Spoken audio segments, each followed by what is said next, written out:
sending a positive signal of commitment to resolving the Syrian issue and reflecting its important role. 作为中东国家的 In 战略 conclusion, I 伙 wish 伴 to， reiterate 中方 that 愿 as a 意同 strategic 国际社会 partner 一 of the 道， countries of the Middle 继续 East, 为推动 China 叙 is 利亚 ready 实 to 现 work with 长治 international 久安， community to 中 continue 东 to 地 make 区 unremitting 恢 efforts 复 to 和 promote 平与 long-term 安宁 stability in 做出 Syria 不 and 懈 the 的努力。 restoration of peace and tranquility 谢谢 in 主 the 席。 Middle East. Thank you, President. I thank the representative of China for their statement, and I now give the floor to the Republic of Korea. Thank you, Madam President. I would also like to thank Special Envoy Geir Pedersen and USG Tom Fletcher for their comprehensive briefings. I also thank Ms. Al-Khatib and Mr. Jamus for sharing their personal stories and insightful observations. After 13 years of devastating civil war, Syria has demonstrated that the Syrian-led political transition once dismissed by some as a hollow ambition, is now proving to be an achievable goal. However, how we navigate this transformative juncture will determine whether Syria can rebuild itself as a legitimate state for all Syrians. Let me highlight the following points in this regard. First, the caretaker government should ensure a peaceful power transition through a political process based on the principles enshrined in Resolution 2254. The keys here are legitimacy and inclusiveness. We note the Prime Minister's statement that his term will last until March 1st of next year. His emphasis on the caretaker mandate's temporary nature is a good start, and we look forward to a peaceful, free, and fair elections as early as practicable. Sustainable governance for Syria, a multi-ethnic and multi-sectarian state, inherently requires inclusivity. No community or group, including ethnic or religious minorities and women, should be excluded. In this regard, we note with deep interest the caretaker government's commitment to social reconciliation and cohesion among all communities, and we look forward to seeing these commitments translated into tangible actions. Second, all hostilities throughout the country must cease in order to stabilize Syria and safeguard its territorial integrity at this critical juncture. Especially, intensified hostilities in northern Syria, Golan incursions, and Israel's airstrikes across the country are deeply concerning.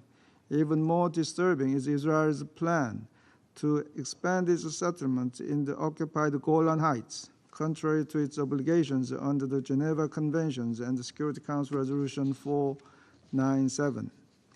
Exploiting Syria's turmoil for territorial gain is unacceptable. All parties must respect relevant agreements, including the 1974 disengagement agreement and the last week's SNA-SDF ceasefire agreement. Third, Syria's deteriorating humanitarian situation should be urgently addressed. Pressing challenges, including winterization needs and large population flows in the wake of the sudden downfall of Assad, call for swift and enhanced international assistance on the ground. For its part, the Republic of Korea contributed $26 million to mitigate suffering of Syrians this year so far. Meanwhile, indications of revitalizing economic activity and the resumption of public services require a fresh approach to help this transition. Jobs, clean water, education, healthcare, and public safety are all critical for uniting communities, rebuilding the nation, and laying the foundation for the voluntary return of Syrian refugees. In this regard, we welcome the early recovery strategy announced by OCHA last month and look forward to its effective implementation, not only addressing the imminent humanitarian crisis, but also fostering long-term resilience. Fourth, justice and reconciliation must anchor Syria's new political order. Colombia's experience over the last decade illustrates the complexities of implementing inclusive transitional justice and underscores the absolute necessity of such efforts for enduring peace. In this vein, we keenly note the caretaker government's amnesty decree for conscripted soldiers, while at the same time proclaiming that it will prosecute war criminals. In this connection, ongoing actions to clarify the fate of missing persons are critical. While the liberation of Sednaya prison is an extremely painful reminder of the Assad regime's barbaric brutality, more than 100,000 missing persons remain tragically unaccounted for. As the Independent Institution on Missing Persons in Syria, IIMP, emphasized in its statement last week, all parties on the ground must submit any relevant information to the IIMP to help clarify the fate and the whereabouts of the missing Syrians. Last but not least, transitional authorities must fully cooperate with the OPCW to ensure accountability for Syria's past use of chemical weapons, a long-standing expectation of this Council. At the same time, substantial quantities of chemical weapons remain unaccounted for, posing grave risks to regional security, particularly amid the current power vacuum. We note with expectation the caretaker government's expressed willingness to collaborate with the OPCW and urge it to strictly honor its own commitment.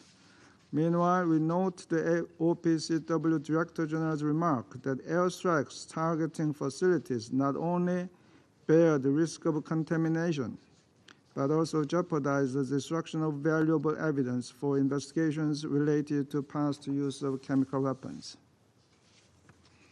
Madam President, in conclusion, the Republic of Korea hopes this historic positive momentum should not only be preserved, but also fortified, so that the Syrian people can reclaim their future.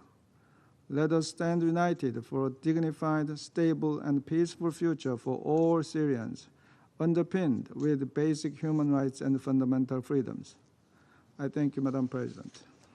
I thank the representative of the Republic of Korea for their statement. I now give the floor to Slovenia. Thank you, Madam President. At the beginning, I'd like to express our gratitude to both briefers, as well as to Ms. Al-Khatib and Mr. Jamous for the valuable contributions. Special Envoy Pedersen, my country greatly appreciated your voice after the fall of the Assad regime, as well as your engagement with the caretaker authorities in the days that followed.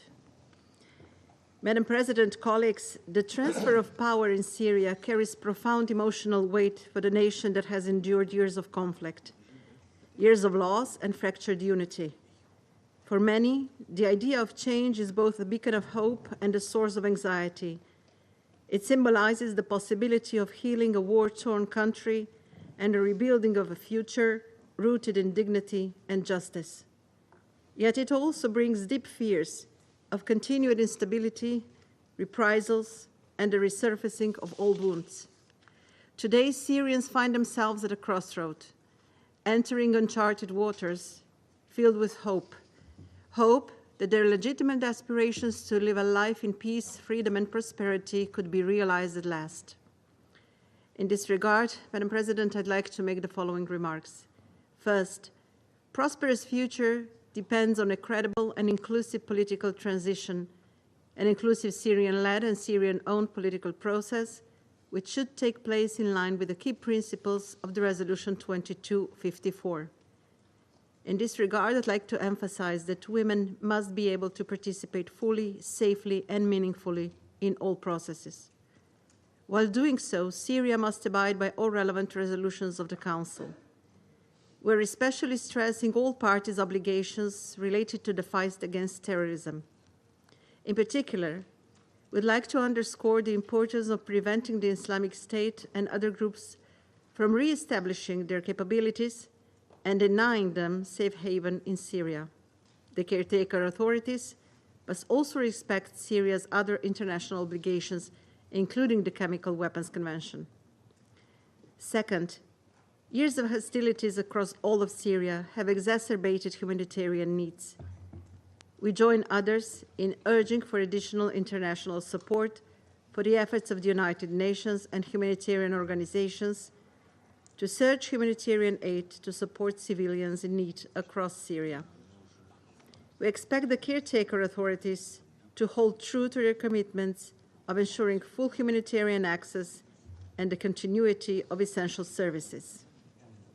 All efforts should be accompanied by preventing further displacement and disruption of humanitarian access. Third, we call upon all states to ensure all those responsible for the crimes committed are held accountable. It is equally important that evidence of atrocities is preserved and documented. We call on all parties to cooperate fully with the independent institutions of missing persons, which we hope will be operational as soon as possible, the international, impartial, and independent mechanism, and the Independent International Commission of Inquiry on Syria. Survivors, victims and their loved ones deserve justice, truth, and reparations. Accounting for the missing and ensuring that families receive the clarity and recognition they desperately need should be a priority. Sovereignty, independence, territorial integrity, and unity of Syria are imperative. We echo Secretary General's concern about the recent extensive violations of Syria's sovereignty and territorial integrity. There is no way around the 1974 disengagement agreement, including the principles regarding the area of separation that must be fully respected and implemented. Slovenia fully supports UNDOF and the implementation of its mandate. Madam President, the people of Syria deserve justice, peace, and stability, but they also deserve much more. After more than 50 years of the rule of the Assad family, they deserve a peace of mind that history will not repeat itself. The change that this transition brings should not only shift Syria away from the violent conflict, but also from the decades of repression and atrocities. Actions by the de facto authorities showing full respect for international humanitarian and human rights law would be an indispensable first step in this direction. I thank you. I thank the representative of Slovenia for their statement, and I now give the floor to the representative of Malta. Thank you, Madam President. And I also thank Special Envoy Peterson, ERC Fletcher, Ms. Al-Khattab, and Brother James for their updates today. After nearly 14 years of brutal conflict, which culminated in the collapse of the Assad regime, the Syrian people can finally hope again. Malta extends its heartfelt support to Syrians all over the world as they celebrate this remarkable development. Over the past 2 years, Malta has called on all parties, including representatives of the former regime, to engage in the Constitutional Committee. We implored the need for inclusive reform, elections, transitional processes, and genuine accountability in shaping a new Syria. Regrettably, the Assad regime declined and instead imposed years of anguish on the Syrian people. Political prisoners languished in secret detention and torture facilities. Humanitarian aid was subverted and withheld. Millions were displaced and made refugees. President, in our first statement to the Council, we reflected on the acute humanitarian needs across Syria, the economic crisis, major food insecurity, and the lack of medical staff, drugs, and safe facilities. We addressed the cholera outbreak and the importance of the humanitarian cross-border mechanism. We bore witness to the extension of the Council's mandate to allow cross-border aid into Syria, the eventual veto, and the transition to a direct agreement between Damascus and the UN. Regrettably, the humanitarian needs remain as significant now as they were when we first took our seat on the Council. Now, with the humanitarian access being at its greatest point in comparison to any other time during the conflict, greater resourcing and attention to early recovery, resilience, and livelihoods programs is vital. In this regard, we also take note of the commitments made by the interim government to enable and protect UN and humanitarian staff and operations. Across the country, land must be cleared for planting. Farmers must have access to irrigation systems, tools, and seeds to prepare for next year's harvest. After so much destruction, our collective focus now must be to rebuild. President, Malta stresses in the strongest terms the importance of an orderly, peaceful, and inclusive political transition. While there has been cause for great optimism, significant concerns remain regarding reprisal attacks and the backslide into autocratic and radical governance. First, the rights of women and all minorities, including religious minorities, must be ensured. This is the foundation upon which Syria can rebuild and emerge from the rubble. Second, Continued progress towards a stable interim government is key. From there, re-engagement with Resolution 2254 presents a credible roadmap for a new, inclusive political horizon. It provides a path where all Syrian stakeholders, including civil society, can engage to positively transform Syrian society and unlock the political support of the international community for rebuilding efforts. Third, the continued presence and operations of UNDOF, especially at this time of grave instability, cannot be underestimated. We remain strongly supportive of UNDOF and full compliance with the 1974 Disengagement of Forces Agreement. The illegal seizure of Syrian territory is unacceptable and risks reigniting the flames of conflict. Syria's sovereignty, independence, and territorial integrity must be respected. Fourth, justice and accountability are the basis of any lasting peace. The scenes we witnessed last week from the Sednaya prison are horrifying. We must tread carefully and work systematically to reunite families with detained loved ones where possible. We must equally continue to establish the fate of the missing and those who will never return.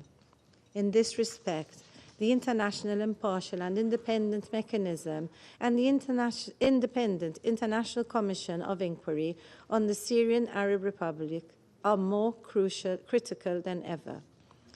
President, from the very start of our term, we pledge to be guided by the needs of the Syrian people.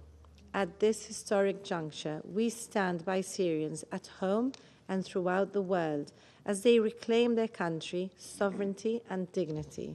We remain committed to healing wounds and bridging divides in the weeks, months, and years ahead. Thank you. I thank the representative of Malta for their statement, and I now give the floor to the representative of the United Kingdom. Thank you, President.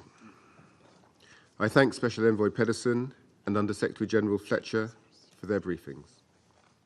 I also thank Dr. Jamous and Ms. Al-Khatib for their very powerful briefings on the next steps needed for Syria. Colleagues, this is a moment of hope and a new chapter for the Syrian people. They suffered enormously under the Assad regime's cruel grip. It is a moment to mourn and seek accountability for those who've been lost, and a chance to ensure that the nation handed down to future generations is one built on democracy, stability, and peaceful coexistence. I will focus on 3 points addressing the transition period, humanitarian support, and accountability. First, the transition period. We cannot underestimate the challenge ahead. The UK, alongside the UN and our Arab, US, and EU partners, has been clear that the Syrian people have our full support as they proceed with the momentous task of building their future. We call on the new interim authorities to support an inclusive political dialogue on Syria's future governance, protect the rights of all individuals, respect international humanitarian law, and develop a process of equitable justice and accountability. We will judge them by their actions. The world is watching. Of course, the fall of Assad does not mean that security in Syria will automatically improve. We must remain seized of the threat of a Daesh resurgence. The UK is fully committed to supporting Syria's fight against terrorism. Respect for Syria's sovereignty and territorial integrity is crucial for the peace and security of the region. We call on all parties to cease hostilities in Syria. Second, humanitarian support. This is an opportunity to end the suffering that Syrians have endured for far too long. We welcome the positive engagement that the Emergency Relief Coordinator has had in Syria with the new interim authorities. We have seen millions of Syrians displaced from their homes without proper access to food, medicine, basic services, or an education for their children. For those returning home and seeking to rebuild their lives, the international community must stand together to support their immediate needs. In the past week, the UK has announced an additional $78 million aid package to support the most vulnerable Syrians, including Syrian refugees across the region. Third, accountability. We stand with the hundreds of thousands of Syrians who are arbitrarily detained, tortured, and murdered at the hands of the regime. We also remember the men, women, and children of Ghouta, Douma, and Khan Sheikhoun, victims of Assad's horrific use of chemical weapons. We, the international community, must continue to pursue accountability for these atrocities, including the preservation of records alongside full implementation of Resolution 2118. The UK has provided a further $150,000 to the OPCW Syria missions to help rid Syria of its chemical weapons stockpile once and for all. President, as we look to 2025 and beyond, we call on the international community to come together and support Syria as it seeks the future it has waited for, the future it has fought for, and the future it deserves. Thank you. I thank the representative of the United Kingdom for their statement. I will now make a statement in my national capacity. Thank you, Special Envoy Pedersen and Undersecretary General Fletcher, for your briefings and also for your recommendations. And thank you, Badr Jamous and Wad Al-Khattab, for your powerful statements and your relentless efforts to advance peace and security in Syria for the Syrian people. Colleagues, at long last, the Assad regime has fallen, and the Syrian people are seeing their first glimpse of freedom in decades and are experiencing their first glimmer of hope. That includes thousands of political prisoners who have spent years and years locked away by the regime. Syrians like Qasim Sobi El-Kabalani, who shared his story with the BBC last week. Qasim was arrested by the regime in 2016 and eventually sent to Sadnaya, to the prison which has been described as a human slaughterhouse. There he was subject to unthinkable horrors, including torture. And after so much abuse, it was nearly impossible for him to imagine his release. But now Qasim is free and feels like he has been granted a new lease on life. Colleagues, all of Syria has a chance for a new beginning. This is a historic opportunity for the long-suffering people of Syria to build a better life. After more than a decade of conflict and corruption, their needs are extensive, and the United States is committed to mobilizing global support. Last week, Secretary Blinken, together with our partners in the Aqaba Joint Contact Group, announced a set of principles that will help guide international efforts to support the Syrian people as they write their next chapter. And let me be clear, it is theirs to write. It would be a waste of this historic opportunity if one tyrant were toppled only to see a new one rise up in his place. Therefore, we fully support a Syrian-led and Syrian-owned political transition in which the spirit of Resolution 2254 that will lead to credible, inclusive, and non-sectarian governance for the benefit of all Syrians, as we heard stated by Mr. Pedersen earlier today. Together with our partners, we will engage with Syrian groups to support an independent and sovereign Syria that respects human rights including the rights of minorities and women, and that upholds international humanitarian law. The U.S. and our partners also agreed that Syrian state institutions should deliver essential services to its people. Colleagues, in recent days, we have seen the emotional scenes of missing and disappeared family members being reunited with their loved ones.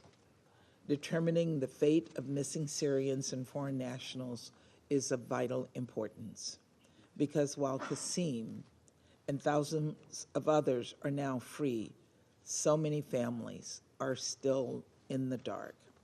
That includes the loved ones of U.S. citizen Austin Tice, who was taken captive more than 12 years ago. We will not rest until Austin is home, and we are pressing all parties in Syria to help make this happen.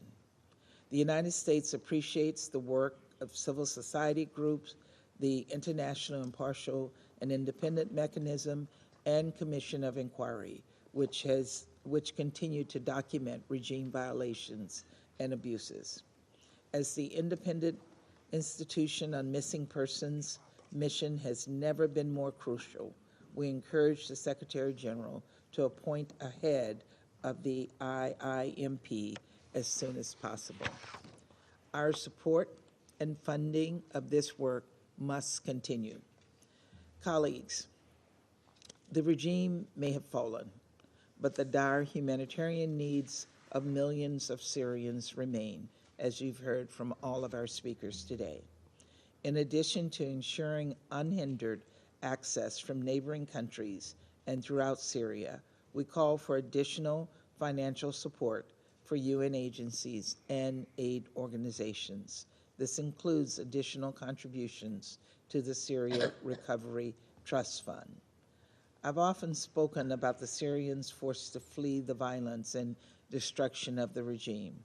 Now so many refugees are eager to return home and help rebuild their country.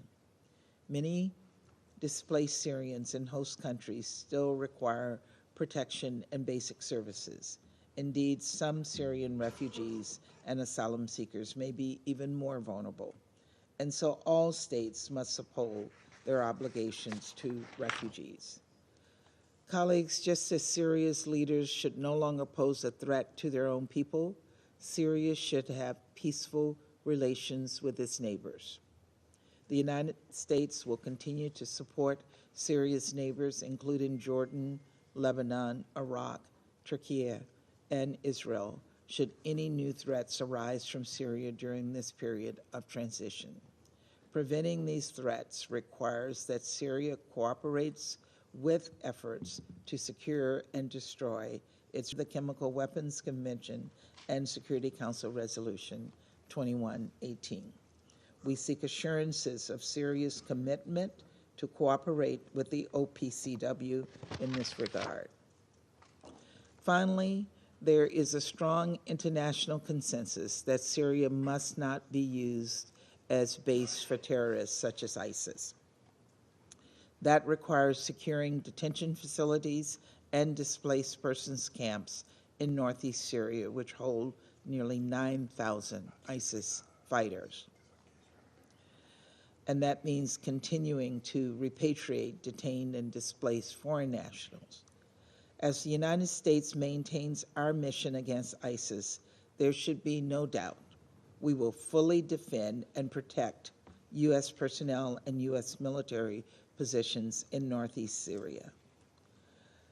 Colleagues, for so long, it might have seemed that Assad's violent, repressive tactics would pay off, that his grip on power was unshakable, especially since Russia did everything in its power to prop up Assad's brutal regime. And unlike what we heard the Russian PR say about supporting the Syrian people, Russia actually targeted Syrian civilians. Russia obstructed cross-border humanitarian assistance, and now Russia is offering safe haven to Syria's deposed dictator. But Russia's and Assad's campaign of cruelty ultimately failed. The regime has fallen, and Syria has a chance for a new beginning. Going forward, we must demonstrate the Council's unity in support of the Syrian people. For even as we are clear-eyed about the challenges ahead, we are determined to stand with the Syrian people. We are determined to stand with the Syrian people as they write what we hope will be a peaceful, prosperous next chapter. Thank you very much. I resume my function as President of the Council, and I now give the floor to the representative of Iran.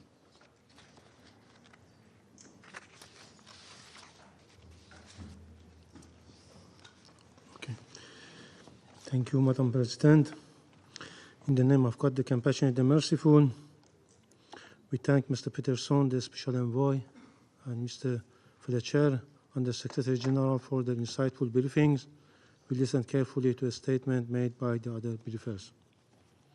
Regarding the recent development in Syria, I would like to make the following key points.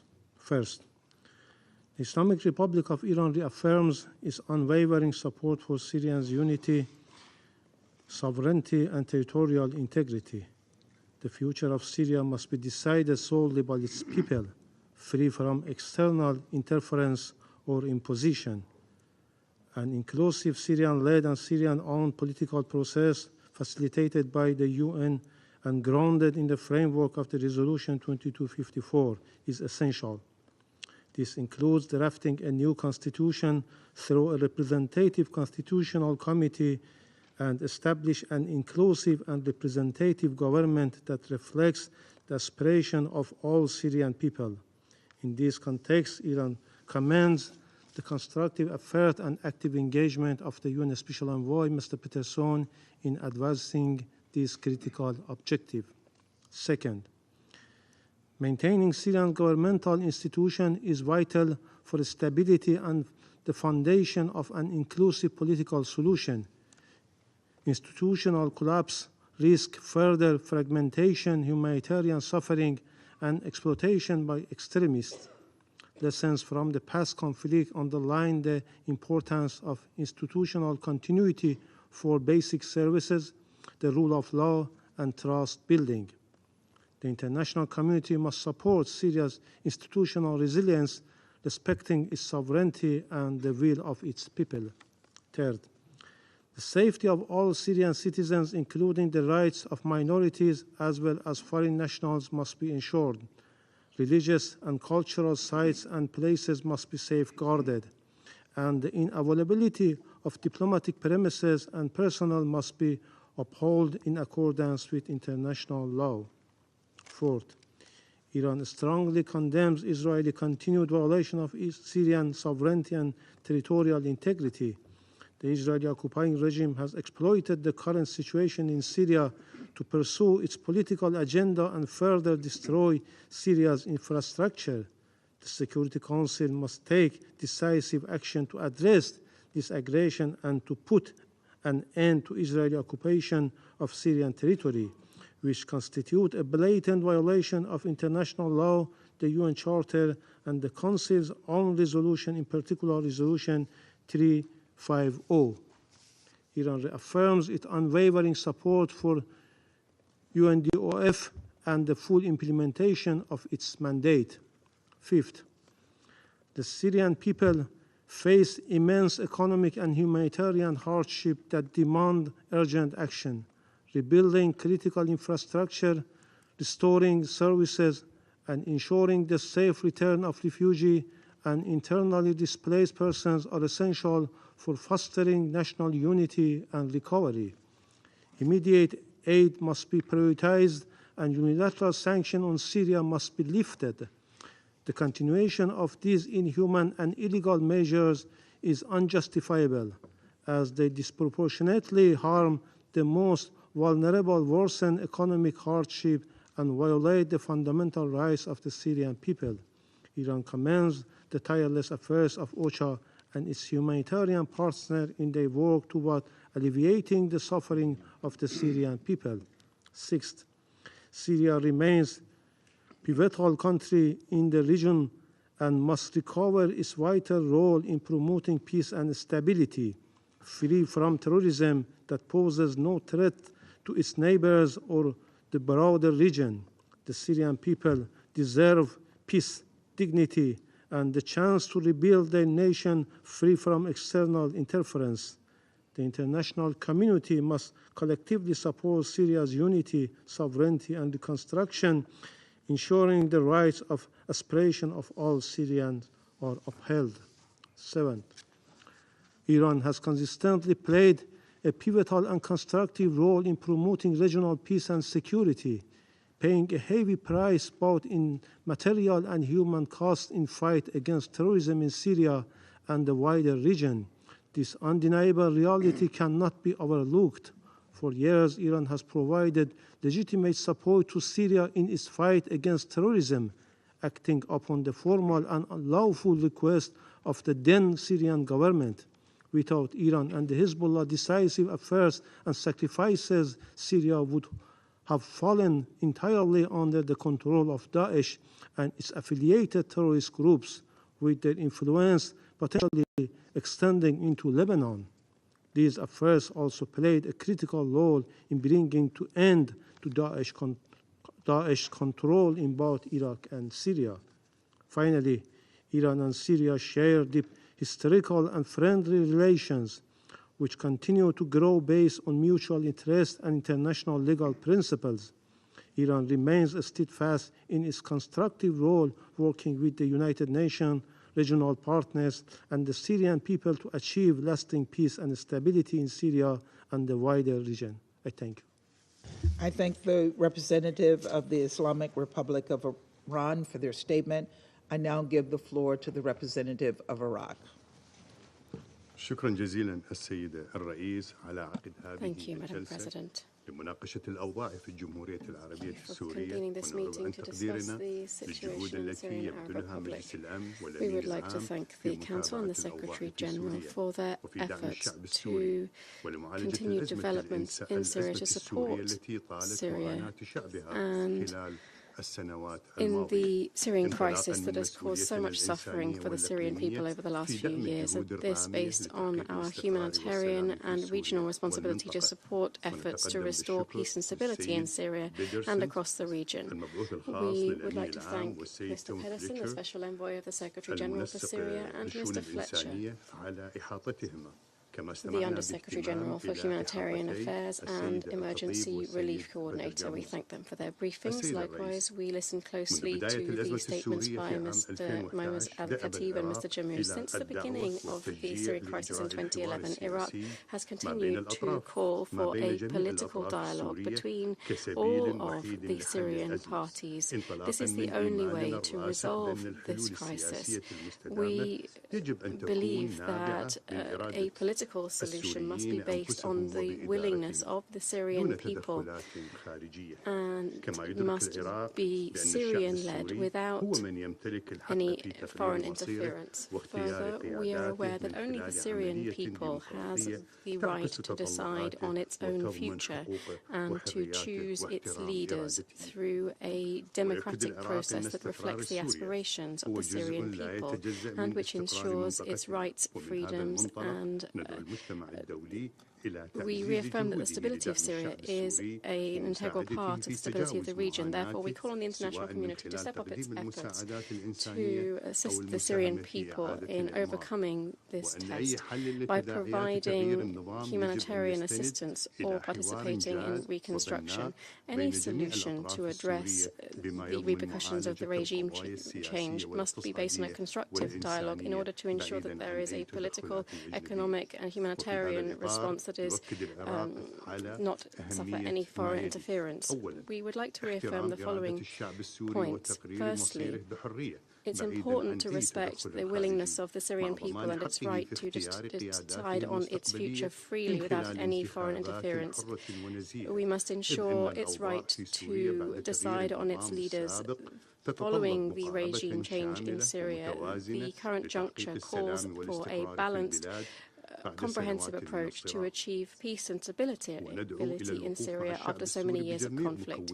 We call for support for the Syrian people in all of its component parts through an inclusive approach that takes into account all of the parts of Syrian society without any exclusiveness. We must ensure peaceful coexistence between all of these component parts of the Syrian population to ensure that they're represented with respect for human rights and women's rights. We must further seek to achieve a stable and prosperous state.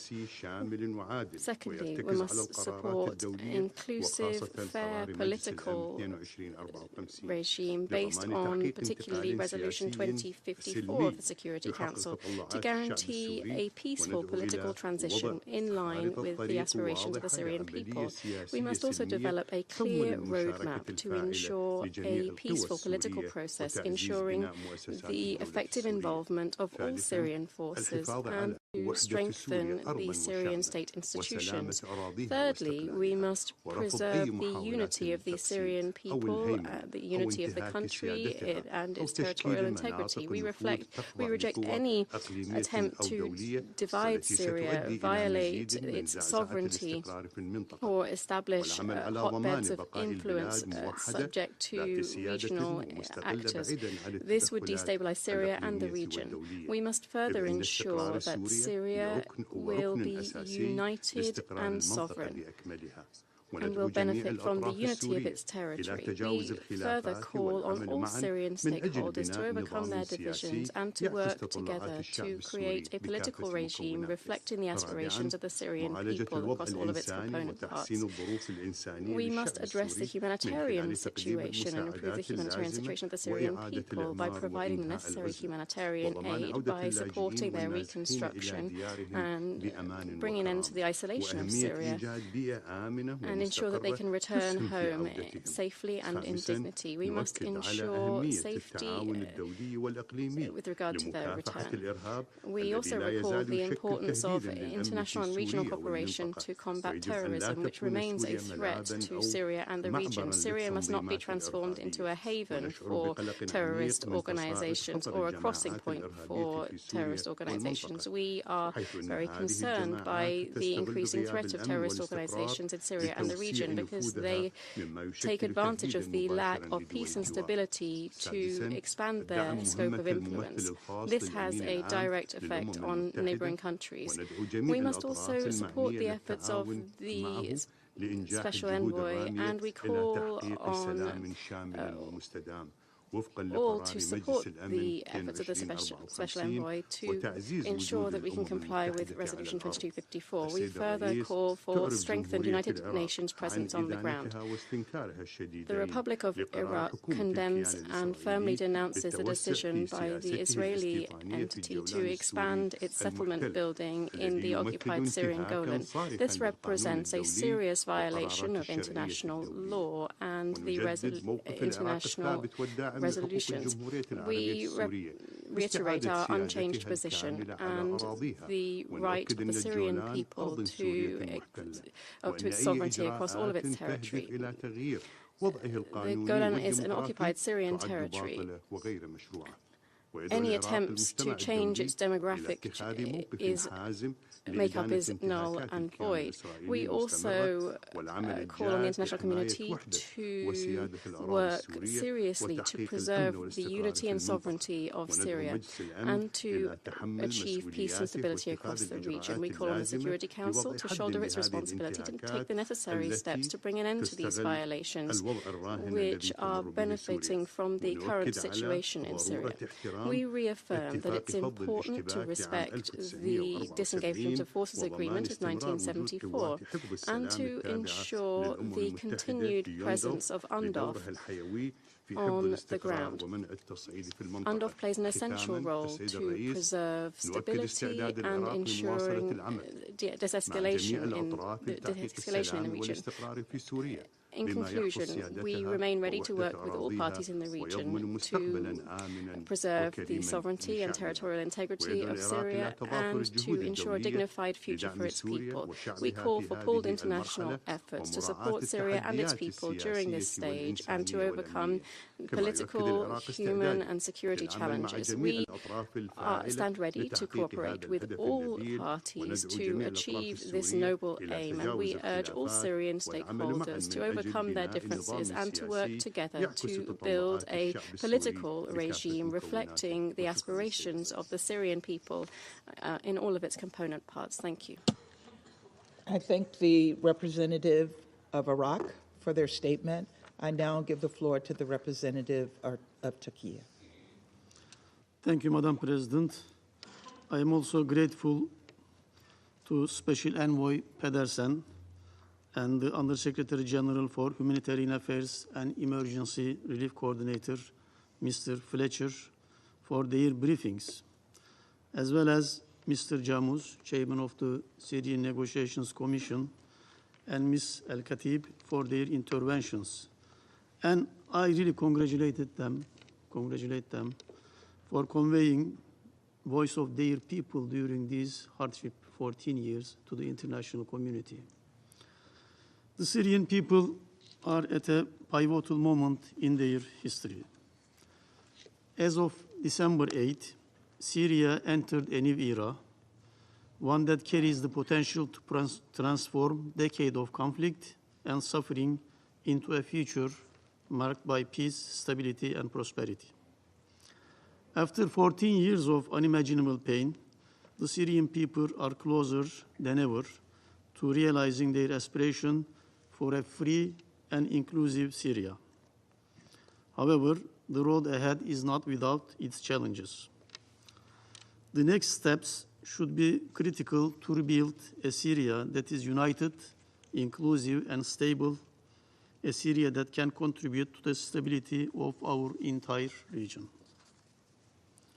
Madam President, the primary responsibility for this transition rests with the Syrian people themselves. Their ownership of this process is paramount. And as a diplomat, Turkish diplomat who served in Damascus before, I am very confident on this. A credible and legitimate transition, a Syrian-led and Syrian-owned process will require bold, inclusive, and determined steps towards national unity. Inclusivity must lie at the heart of Syria's future. A new Syrian government must reflect the voices of all segments of society. This is not just a moral imperative, it is a strategic necessity. Only an inclusive and representative political framework can foster the long-term harmony required to build a united Syria. Equally, the territorial integrity of Syria must be safeguarded under all circumstances. The fragmentation of Syria would not only jeopardize the country's future, but also destabilize an already fragile region. A united Syria must emerge as a place where all its people can coexist peacefully without fear of sectarian strife or discrimination. Respect for all segments of society and the rejection of sectarianism must remain guiding principles. Madam President, for over a decade, Turkey has stood by the Syrian people, offering unwavering support to both those within Syria and the millions forced to seek refuge beyond the borders. Turkey has hosted 4 million Syrians, providing them with safety, education, and livelihoods. This is not just a testament to Turkey's solidarity, but also a recognition that Syria's stability is critical for the stability of the region. The international community must now match this commitment. The devastation brought by years of conflict cannot be overcome by Syrians alone. We need swift actions in the political and humanitarian fields. The matter of sanctions needs to be addressed. This is essential for a self-sustained, functioning state. A comprehensive recovery plan, supported by international assistance and resources, is urgently needed to alleviate suffering, rebuild the infrastructure, and create conditions for the safe, voluntary, and dignified return of millions of displaced Syrians. Turkey, for its part, has already reactivated its embassy in Damascus as a step toward fostering a constructive dialogue during this transition. Madam President, stability in Syria cannot be achieved without addressing the persistent threat of terrorism. Syria must not become a haven for terrorist groups that exploit the transition period to further their agenda. In particular, PKK, YPG, and the so-called SDF and its affiliates remain a grave threat not only to Syria's unity and security, but also to Turkey's national security and the broader region. Their attacks, including those targeting Arab-majority regions, such as Raqqa and Deir ez-Zor, highlight the urgency of eradicating these groups to ensure the safety of all Syrians. While the transitional process must be Syrian-led and Syrian-owned, it cannot include actors like PKK, YPG, SDF, whose actions undermine Syrians' territorial integrity and stability. Turkey will continue to take preventive measures to protect its borders and prevent these groups from exploiting the situation on the ground. Madam President, Turkey remains deeply committed to Syria's sovereignty, territorial integrity, and prosperity. Israel's ongoing actions and attacks seriously undermine the efforts to bring stability in Syria. These illegal actions and attacks cannot be explained by any legitimate security concern and unacceptable. So this Council should react accordingly. Over the years, we have actively engaged in dialogue with regional and international partners, including through recent meetings in Doha and Aqaba, to ensure that the national reconciliation and the transitional process aligns with the principles of inclusivity and stability. Finally, the international community must not turn a blind eye to the atrocities committed by the Assad regime, exemplified by the horrific images emerging from Sidnaya prison and the Damascus region. Justice and accountability are essential to healing the wounds of the Syrian people and ensuring that such crimes are never repeated. At this critical juncture, let us recommit to standing with the Syrian people in their pursuit of a free, inclusive, and united Syria, one that will serve as a pillar of stability for the entire region. Thank you, Madam President. I thank the representative of Turkey for their statement. There are no more names inscribed on the list of speakers. I now invite council members to informal consultations to continue our discussions on this subject. The meeting is adjourned.